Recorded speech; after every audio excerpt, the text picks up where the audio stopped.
Welcome back to Cossy Arsenal Podcast. My name is Cossy. Welcome back to a brand new video. This is the latest Arsenal news and transfer news. Going to be diving into some of the transfer stories. One of the Timber brothers is wanted by Arsenal, but of course there is competition. Arsenal want to add a midfielder. It's inevitable with the aging of Jurrien and of course the aging and injury-prone nature of Thomas Partey. Arsenal would love to add another central midfielder and DM. And Quinton Timber is the player we're going to be talking about in this video. Arsenal interested. Of course, we want to add an attacker, Pedro Neto, again today in the news about how Arsenal really interested in spending some money about him, and they would actually want to prepare early before we get to the January transfer window. So Pedro Neto and his injury-prone nature, is it a player that we actually need? Of course, we need that kind of competition for Saka. There's no question about that. But Pedro Neto and his injury-prone career, is it what Arsenal need, or we should actually go for a player who's more reliable, younger, has got more energy? But in terms of talent, I would definitely say Pedro Neto is the right guy. And do we need another attacker, by the way? And in which areas do you think Arsenal need to strengthen in the next 2 months? So we have that centre-forward position where this campaign we've not actually done very well in terms of converting chances and scoring goals. Actually, let me tell you something. Most of the teams that we're playing this campaign that are grabbing points against Arsenal are creating 2 good chances and they are burying them. So if you look at Jurrien, and he's a top striker, isn't he? He's one of those young strikers that I really like, I really do.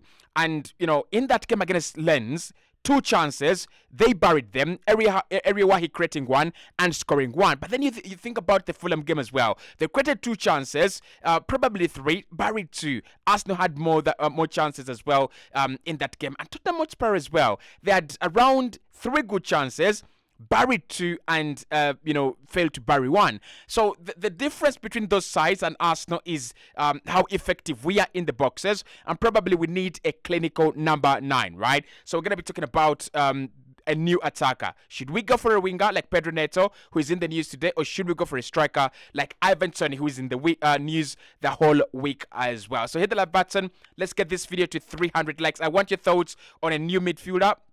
I want your thoughts on a new attacker as well. Where do we stand? Do we need to go strong in January? I mean, January transfer windows can actually save a season. January transfer windows can change the trajectory of a season. And at the moment, I think our trajectory, our season needs some saving. Our trajectory needs some changing. I wouldn't really care if Arsenal went and spent some 78 million in January. I think we actually need to do that.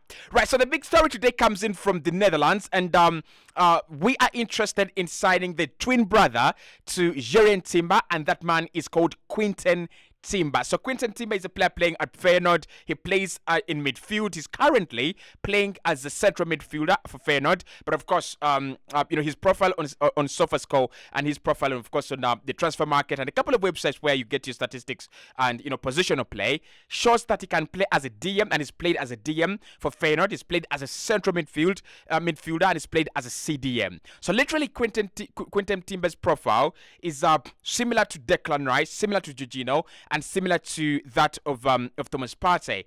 And I think it's a story that has a lot of relevance. It's a story that has a lot of buy-in from the situation that Arsenal are in at the moment. So I think you look at what we have been going through. Declan Rice having that small back spasm, Thomas Partey injured until probably this weekend when we can get him back, and then Jurrien is a good player, ball management, but of course he doesn't have the legs, he doesn't have the pace, he doesn't have the physicality to go 1v1 against Lodri, 1v1 against Amrabat and Casemiro, 1v1 against the likes of Mahmoud Dawood, Pascal Gross, and the best midfields that we've seen in the Premier League and in Europe as well. So Arsenal find themselves in a situation where we literally have numbers in midfield. We have very good defensive midfielders, and Mikel talked about it in the summer.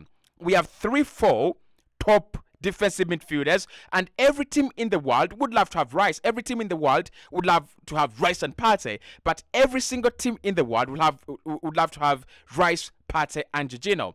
But when you evaluate these players one by one, that's where the problem is. If you have 3 of them, that's all right. It's okay. You can also add Mohamed Elneny.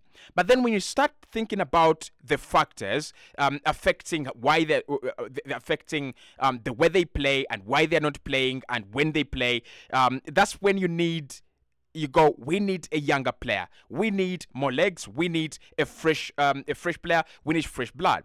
So with Mohamed El Neni, I'm surprised that he's still at Arsenal. He's back, and I expect him to leave in this summer. With Thomas Partey, I expect him to go beyond another summer. But that is the maximum.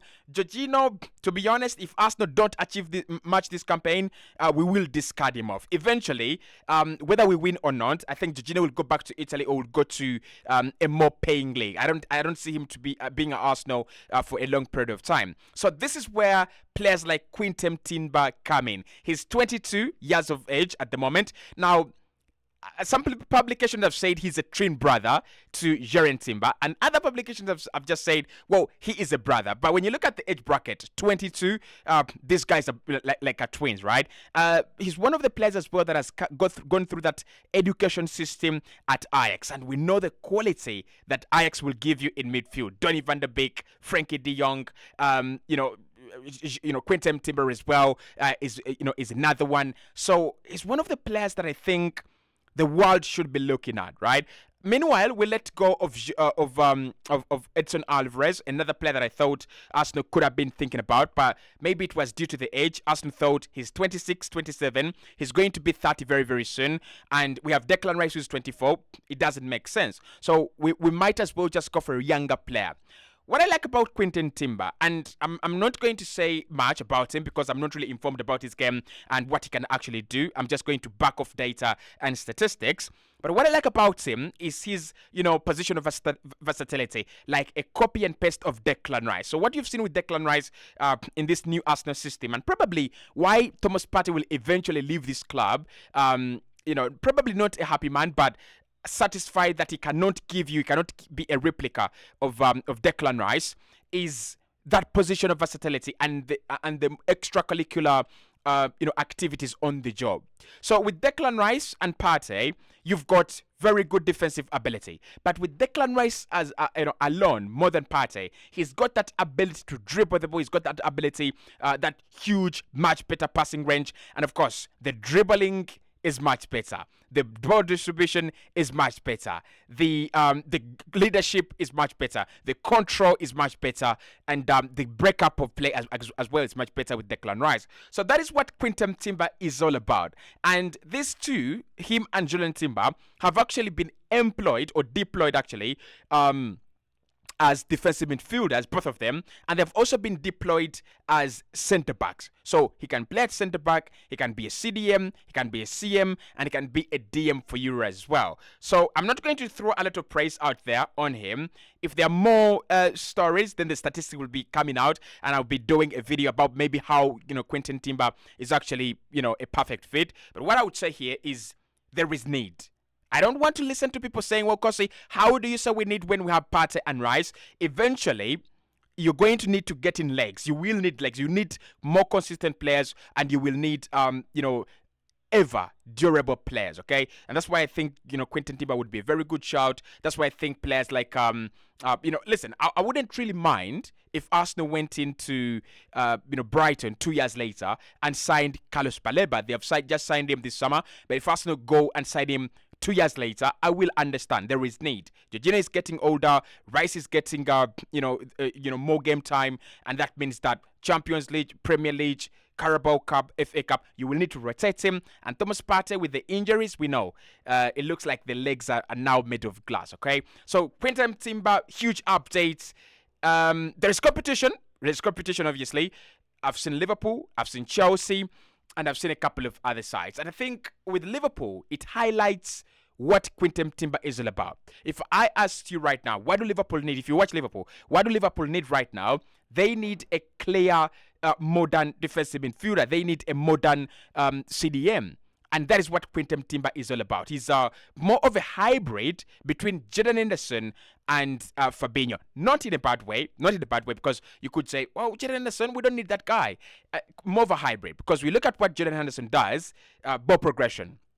And you look at what Fabinho does, break-up play. So he's a combination of those two. Think about him as a Frankie de Jong, a more physical Frankie de Jong, and one that can actually exert himself in the middle of the pack. So Quinton Timber interested. Arsenal could cash in on the good reputation they have with Ajax, but it could also cash in on the reputation we have with having signed Jurrien Timber. So the relationship between Arsenal and the two Timbers could actually force or factor him to come to Arsenal. I also want to say one thing. Quinton Timber is not a big Arsenal fan. So because Timber Jurrien is a big Arsenal fan, it doesn't mean Quinton is also a big Arsenal fan. But either way, if you can get attracted by Jurrien Timber to Arsenal, it would be a nice shout. And of course, it would be good to have two Netherlands players that would be starting for the Netherlands in the Euros 2024, but potentially as well at the next World Cup. Now, Sami Makbo, again, he's back at it. This guy, I love him. According to the Daily Mail, Sami Makbo, he's a more reliable player and journalist as compared to the rest of the publication workers at the Daily Mail. So he's saying that Arsenal would love to add an attacker, and they think they've got the budget, right? They're preparing at least a third bid for Pedro Neto, and they would love to test the waters in January to see if actually the deal could happen. Now, we've had a couple of bids rejected. We've had a couple of offers turned down. Wolves have been very strong and very adamant on Pedro Neto, not for sale, nothing more, nothing less. However, we have seen them sell some players. They're in a financial, kind of semi-crisis, like, minor crisis, not a huge crisis, but they put themselves in a very, very precarious situation.